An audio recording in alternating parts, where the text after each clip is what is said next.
Hey guys, welcome back to my channel. It is your girl Shay. How you living, how you breathing, how you feeling? I hope all is well on your neck of the woods. Welcome to my new channel, Dear Sis. If you haven't seen the introduction, go click that real quick and then come back here. But today is an important subject for me. I have some notes written down as well because you will quickly learn I like to go off into a little rant or a tangent, especially if I'm passionate about something. But I wanted to talk to you guys about this thing called aggressive victim.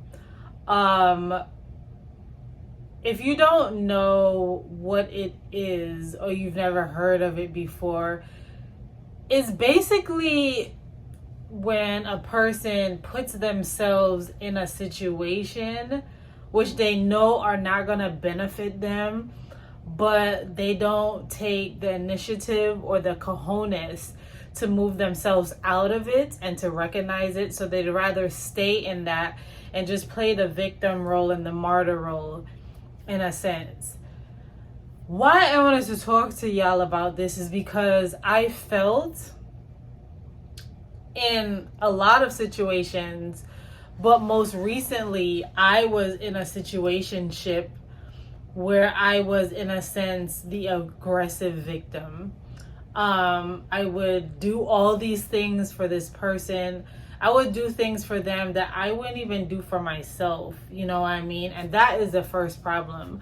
Why are we doing things for people that we are not even going to do for ourselves? But when you're in it, right?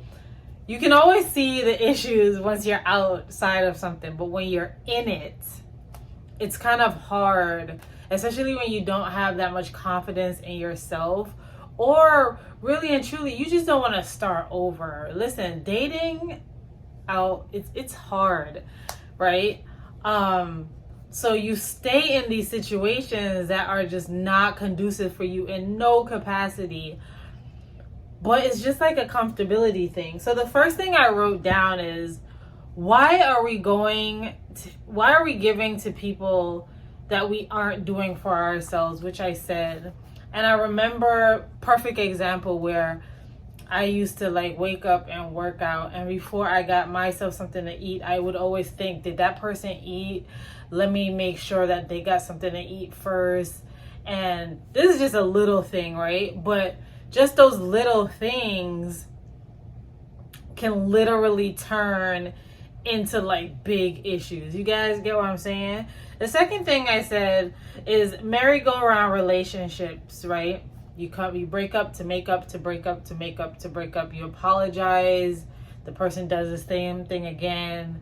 They apologize. You forgive. They do the same thing again, right? And I put right here, it gives you the opportunity to be the victim, because you know that this person ain't, you know they ain't that, but you still stay in it, right? So it's almost like you're purposely hurting yourself, and you put yourself in a victim role. So it's like you're not taking responsibility, right? I also put certain times we benefit from this with the martyr role, right? Because we benefit from the aspect of, I do so much for this person and they don't do anything for me. So it makes us feel like we're just so great and this person is trashy. So let me just stay in this situation because with this situation, they make me look better. That's trash.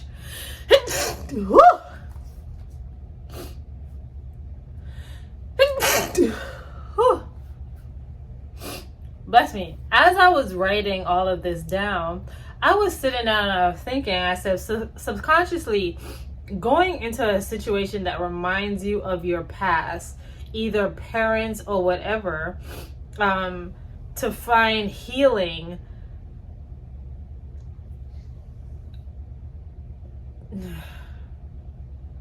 Basically, okay, so for instance, me, right?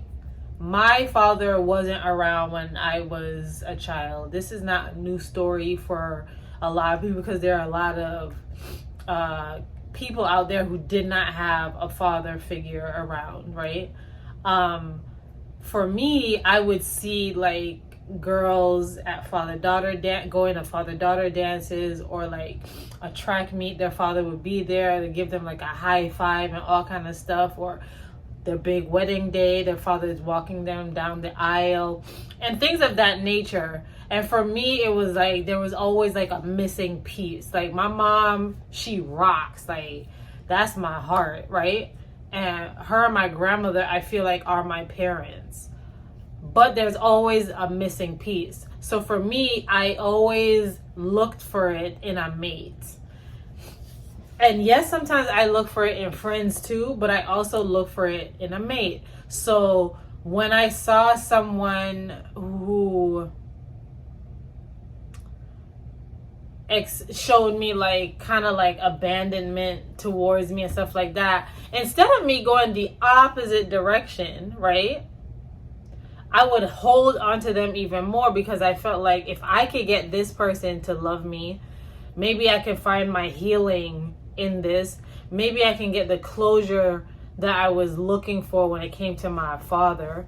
You know what I'm saying? So I stayed in that relationship longer than I needed to stay in. And I think the point that I was trying to make is that a lot of times we find people that remind us of a traumatic person in our past, and we feel like maybe we can convince them to change their way of thinking, or maybe in this situation I can get some sort of healing. But ultimately, the healing comes from you. Take away the middleman. And I had to learn, listen, I'm 37, and I had to learn that way later in life. I'm still figuring it out, that looking for these things in other people is just not going to benefit me in no capacity. But looking in it in myself and taking responsibility, I'm destined for greatness, because I'm not looking for that in someone else. These are things I'm still working on. You basically, in a sense, you want them to fix you. And it's just like, nobody can't fix you but you. And if you believe in God, you know? You need to just have this honest conversation with yourself and know what is best for you and what is not. And just take your big girl pants on, your big boy pants on, whatever it is you need to do, and take care of you. This is where the whole aggressive victim comes in, is because like, okay, say you're really hurt and you're in this relationship with a narcissist. You feed their ego by being all sad and taking them back and stuff like that, but also you're looking for them to make you feel good, but that's not in their DNA, because all they're doing is worried about you. So you will always be disappointed. Then you turn around and you throw out phrases like, but I thought you would understand because you had people. That's like manipulation. You know what I mean? So like I said, cut out the middleman. Focus on you. You're the only person who can fix you and take care of you. Looking for it from other people, you're always going to be disappointed. But there are people in your life who can help you get to that point, but ultimately you have to take the responsibility in that. Right now, God has blessed me with an amazing man that I feel like I've never experienced this type of devotion and commitment before.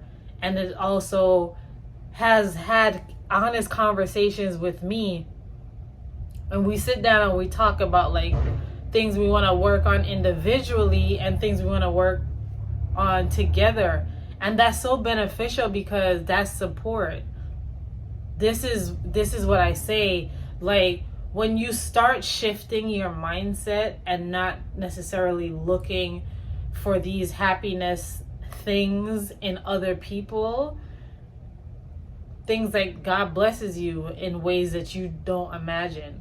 So it's not even about talking about religion or anything. It's more so just I want you guys to like focus on you and realize in situations that you actually might be the aggressive victim. You might be taking on this role and haven't even realized that yet. So hopefully this conversation kind of like opens your eyes up. If you guys enjoyed this conversation, don't forget to like, comment, and subscribe. Leave in comments in the comment box below. Let's get a conversation started. And I will see you guys in the next video. Bye.